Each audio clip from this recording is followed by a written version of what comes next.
and say thank you to Jesus for his mercy, for his love. Let's give him all the praise. Let's just say thank you, Almighty God. Thank you for your love. Thank you for giving us your only begotten Son, Jesus Christ. And thank you, Jesus, for coming to this sinful world to give hope to we the hopeless, to give joy to we the sorrowful, and to let us have the hope of heaven. Blessed be your holy name.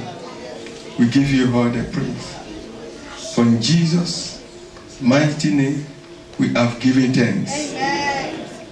Father, we are here to say thank you. Be glorified forever. Thank you for who you are. You are faithful. Praise be to your holy name.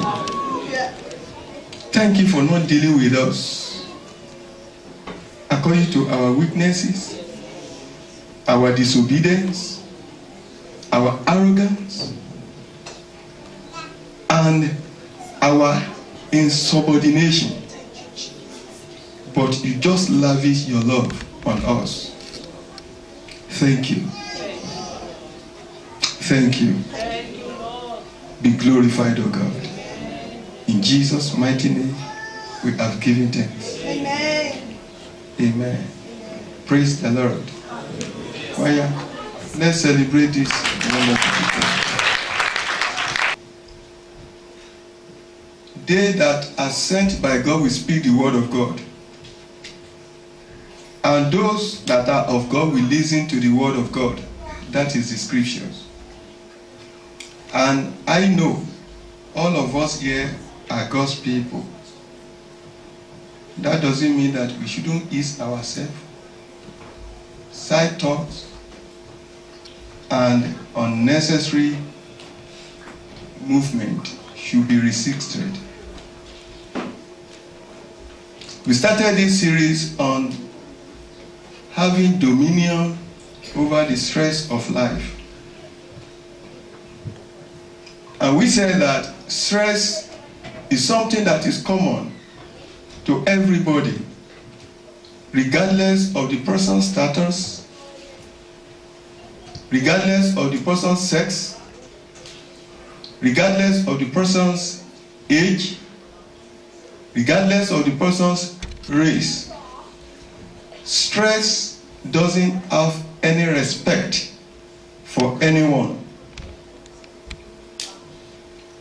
One may be the president of America. Don't ever think that everything is glamorous with him.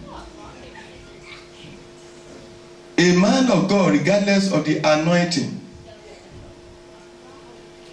stress doesn't have any respect for anyone. But where many people do fail is how to handle stress. How do we have dominion over stress? We spoke about the meaning of stress, that it is body's reaction to harmful situations, whether they are perceived or real. And we said that there are different types. Stress could come different ways. Mental stress, which the government of the land is here to find solution to, permanent solution to. Psychological stress, similar to that. Marital stress, financial stress, and other stress or source of stress that have not been mentioned. And I said that a lot of people use different medication to tackle the problem. For example, when some people are stressed out, the suggestion will come. Get yourself out of that situation. Go and drink yourself to stupor. The devil may come and suggest, come on, engage in these illicit drugs so that you can get high. And let me say this, according to the scriptures, the person may be out of it for that moment, but when that thing wears out, the person will go back worse than how he was before. According to the book of Proverbs, chapter 23, 29 to 35. Proverbs 23, 29 to 35. We now say that, what must we do when we are stressed out? We said the first thing to consider is to run to Jesus. Run to Jesus. 2, speak out. Don't keep it. And I want to encourage us, all of us. You must have, if you don't have somebody in your life that will tell you that you can speak to, somebody that is higher than you spiritually and that will not judge you and will understand you, please look for one. Very important. We must be accountable to somebody. God does not create us to be on our own. Please, speak out. But we said that be careful of who you talk to. The person you divulge your secret to, watch out. Is the person matured enough to handle it? 3, we said that let out some things from our heads. We should let out some things, because when our heads are full of all this stress, it won't be long, it will burst out. And we quote the scriptures to back all this. And we talk about for us to relax when we are too serious. And I gave a practical example that while my wife was at work and I sent a text to her, we go on a night out, and he just replied me and put smile, and the other was that, from you? That is to say, from the conclusion is that, you are not the type. And I said I'm going to surprise her, though I'm yet to.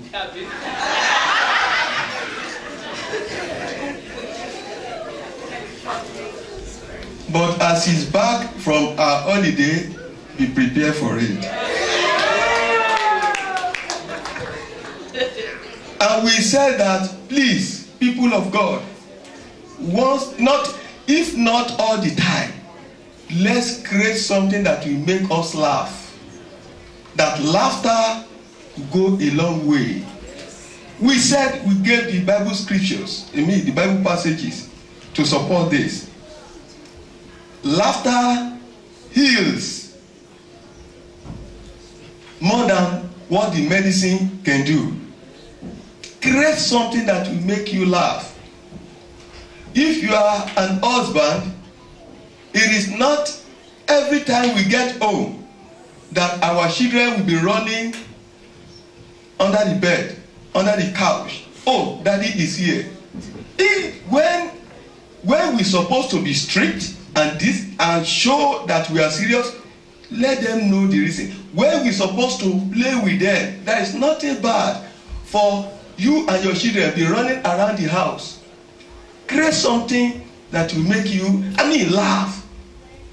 Some people have never laughed. It's like they are in the military barracks. It's part of it to overcome stress of life. And all this, like I said, I did not go into internet to gather all this. Holy Spirit dropped this into my heart, and I went into the scriptures to support it biblically. And we said the other thing that we want to mention today, to wrap it up. Few points. When somebody is financially stressed out, there is nothing that the person or any action that the person will take that will be normal. And that is the reason why parents will shout at the children, "Shut up, leave me alone." Because there is no money, there is no this. Because something is not there. But what do we do? What does the Bible say about overcoming this financial stress? I won't talk about giving, tithing, and all the rest. That is not the issue today. But be wise. Be prudent. The way you handle your resources. Be prudent. When you see somebody or people that spend money anyhow, they are automatically inviting financial stress upon themselves. And the resultant effects of that may bring about insomnia. It may bring about other diseases that we never dreamt of. Be prudent. Everything about Jesus Christ, our Master, even when after he fed the thousands of people, 5,000, 4,000, and the remnant, what did he say? He said, nothing must be what? Wasted. Wait, that is it. We must make sure that we are prudent. And I will make it practical as possible as, God gives me the grace. Don't give your eyes everything that they see. Some people will say they go for window shopping. You go for window shopping, and before you know it, you start to pick those things that you didn't bargain for at the expense of things that are more important. I said it before. I went to Debenham. I knew what I wanted to buy, but I didn't find it. And lo and behold, my eyes saw some things. Buy one, get the second one half price. My legs were moving towards that direction. And I said to myself, it was as if somebody was talking to me. I said, no! You are not going there. Go home now. Nobody was talking to me. I was just soliloquizing. Just talking to myself. Ability to be financially disciplined. And I want to challenge all parents here. Pay attention to things that matter in your family. Your children's education is more important than any holiday.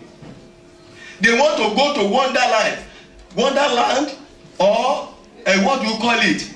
The time will still come. If they want to go to Land of Wonder plus Wonderland, the time will still come. You don't talk with your children's school fees because you want to go on holiday. Because I thank God for the life of my brother, not because he said, if it's something that is not, I wouldn't even say it. It's either I keep my mouth shut or I say something that. Discipline. It's not everything. The future. You don't eat your future today. There is no wisdom there. I do say this. Rain will fall. If you don't get the umbrella to prevent you from the rain, from falling on you, it will fall. I will just say, oh, see me.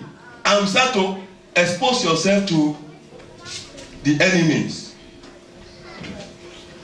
And I want to encourage you children, pay attention to this as well. The most important thing in your life now, two things. Number one, serve God with all your heart. And number two, make sure that you don't toy with your academics. Don't joke with it. Every other thing may go. The enjoyment you want to have now, you will have more than that in the nearest future. It won't be long.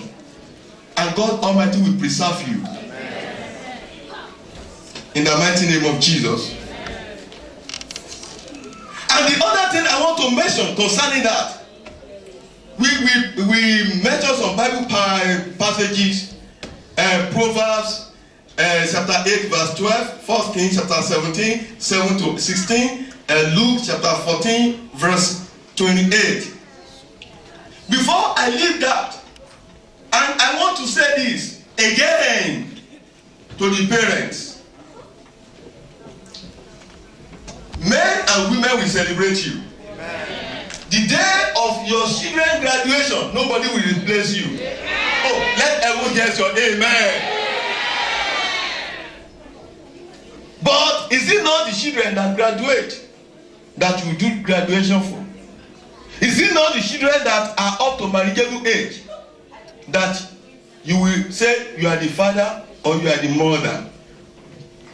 Whatsoever we do now, instead for us to be changing clothes like chameleon, we have to be careful. We have to be careful. And let me say this to men. I thank God for women. God bless them specially. When you want to know a good man, check through how the wife looks.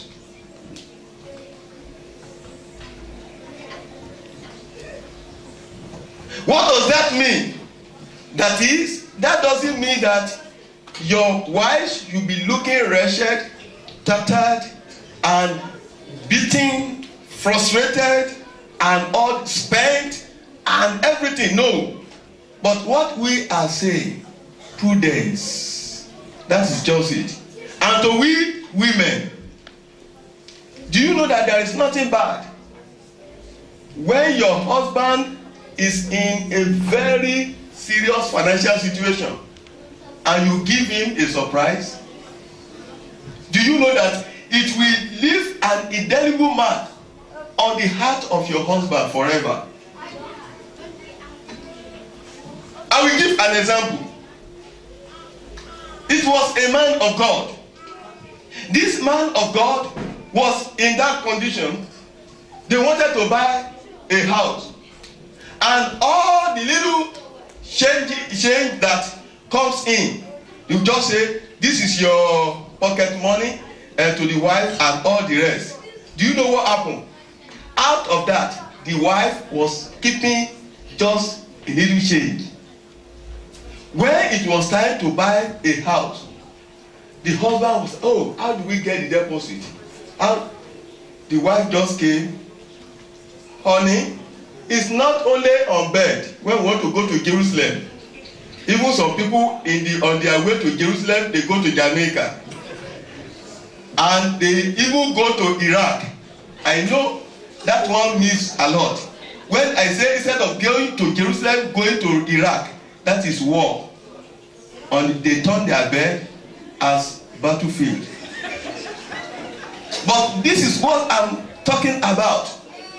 This person now said, okay, honey, I use this one to support you. Ah! How did you get it? You know, the little change you used to give me in those, I used to keep a bit of it. All I'm saying, you are an helpmate for your husband. And husband, we must look after our wives. They are not footmat. They are very important. Let's treasure them. And children, too, God first, your academics.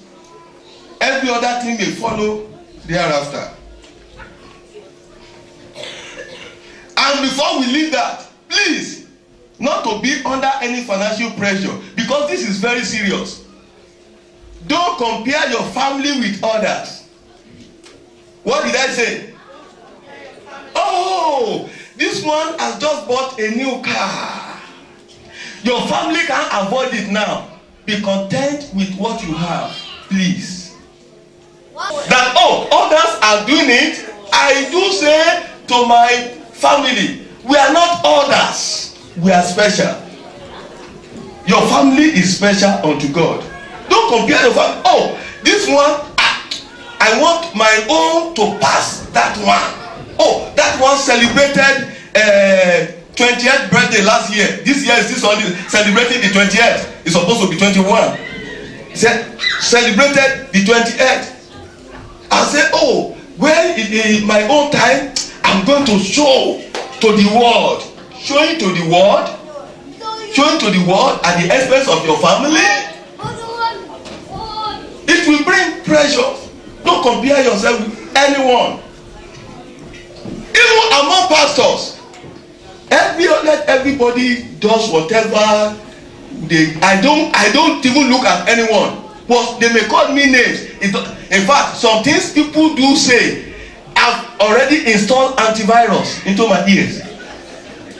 People will just be saying it doesn't even shock me. It doesn't shake me. I'm not unraveled. I'm not even perturbed. Let us, because this thing is causing even divorce in families and making a lot of women to go after another man. You say this one has little change now, and before, because of financial pressure, for God's sake. And second to the last, but I will mention today, please do your best. When any stress comes your way or our ways, do your best and leave the rest to God. What do I mean? The reason why we need to do our best, we must not be complacent. What does that mean? Saying that, oh, it doesn't matter. Manna will come from heaven. Let me fold my hands. No. What do I do? How do I address this situation? How do I get out of this? Do your best. And anything that you can't do anything about, what must you do? Leave it to God. I do say this. No single human being can carry the load that is only God can help us to carry. Nobody. It does not matter how strong I am. If anybody pulls this one on me, it won't be long. My neck will almost enter my body. And do you know that our body so big that it is only God that can help us to carry it. Don't. In fact, when some people want to carry their own body after they have tried all they could, before you know it, you start to lose weight, appetite, depression, sorrow. You just want to be alone. You don't want to talk to anyone. And do you know that it happens to everybody? I'm telling you, I'm not the pastor that will come to the altar and speak as holier than thou. Where I got it wrong, I will say it. I'm a human being. I'm not an angel. Even some people, some men of God are calling me that I'm an angel. And I do tell it is true. You may call me an angel, but my angelic nature produces 4 children.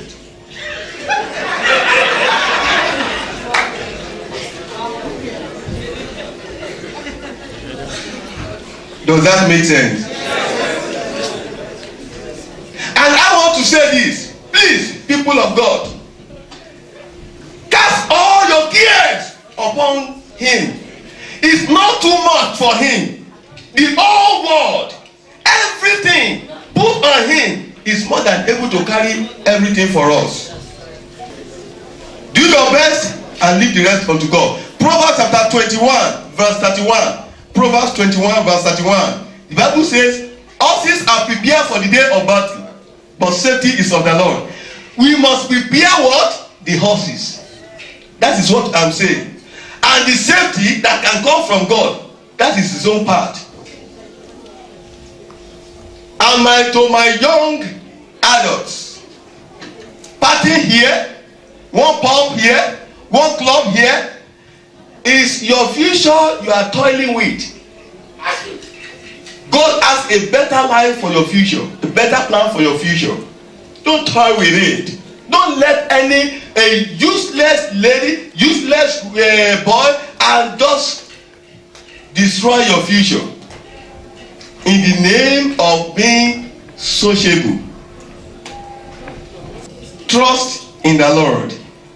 Don't let us lean on our own understanding. And I will create our indulgence to read this Bible passage together. 1 Timothy chapter 6 verses 6 to 12. 1 Timothy chapter 6 verses 6 to 12. Shall we please read together? 1, 2, go. Godliness is what? Yes?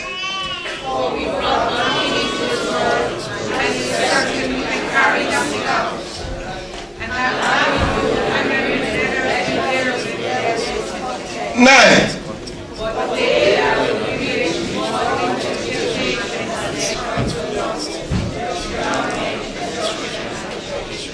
Do you know some people, before they give them the appointment for one man, first of all sleep with me? Some will say, before you do it, you are going to join one court or the other. You may have the money. I said it before. The devil will give somebody a cap and will cut the person's head. Oh, what a great connection. Oh, a great opening. It won't be long, little by little. The devil will not say that this is where he's going. I said it before, brethren. As a child of a peasant farmer, when we wanted to catch the animal, we use our tricks. Before you know it, enemy will just be entering in. And we just say it's not bad. It's okay.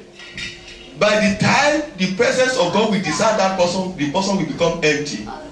Please, my children in the Lord, the young ones, my colleagues in faith, and all my brethren, let's be wise. Let's be contented with what we have. The enemy is out there waiting for our downfall. We are not of this world. We have to be careful and pay attention to the things that make God happy. Yes? It's not the rest. Yes? 1 Timothy chapter 6. Go back. For is what? Let me, if anybody tells you that money answered all things, is a lie. Money can give you waterbed. It can't give you sleep. Money can give you very sumptuous meal. Money can give you appetite. The love of money is the root of all evil, which why some converted after. They have erred from the faith and pierced themselves through weird many sorrows. But thou, O man of God, oh, this is for all of us, all in the whole world. People celebrate money more than people celebrate people that have money. This is the word of God for us. Flee these things, oh man of God. Flee from all this and follow after what? Say after me again. And what? And what? And what? I said it, people here. Anything that is not my entitlement, that is not my entitlement, no way. okay. It's not my title. No way, no way. Why? Because I'm dealing with God, not with man. I want to encourage us.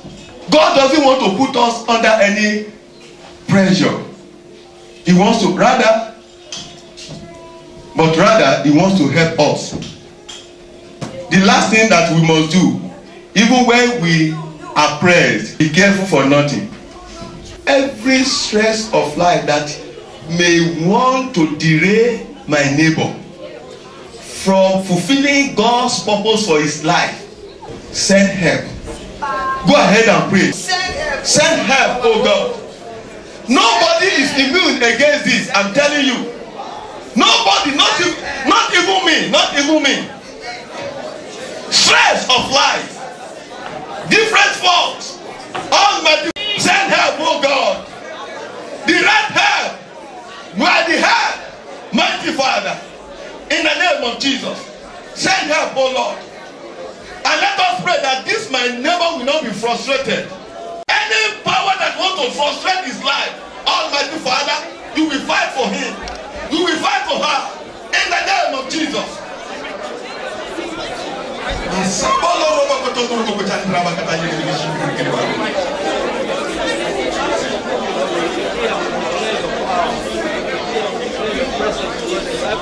In Jesus' mighty name, we are praying. I want you to say amen before we give anything. Please say amen to this. This is the first Sunday in the month of April. Stretch your hands onto the altar. Almighty Father, I thank you, I give you all the praise. You said in your word that we should come unto you. Those of us that labor and are heavy laden, and that you will give us rest. Rest and stress may sound so similar, but they are enemies of each other. I decree in the name of Jesus that any strange thing that the enemy may be planning to attack any family here or any individual here, maybe using in the current situation, already to frustrate him or her, to make him to be stressed out, to cause sorrow. We reject that order in Jesus' name. Amen. You will never lack help. Thank you, blessed Father. And more importantly, a person may be left in frustrated life forever if he doesn't run to you. Please, as men that are yet to know you, please, Lord, save their souls. In the name of Jesus, we give you all the glory, Lord. For in Jesus' name we are praying.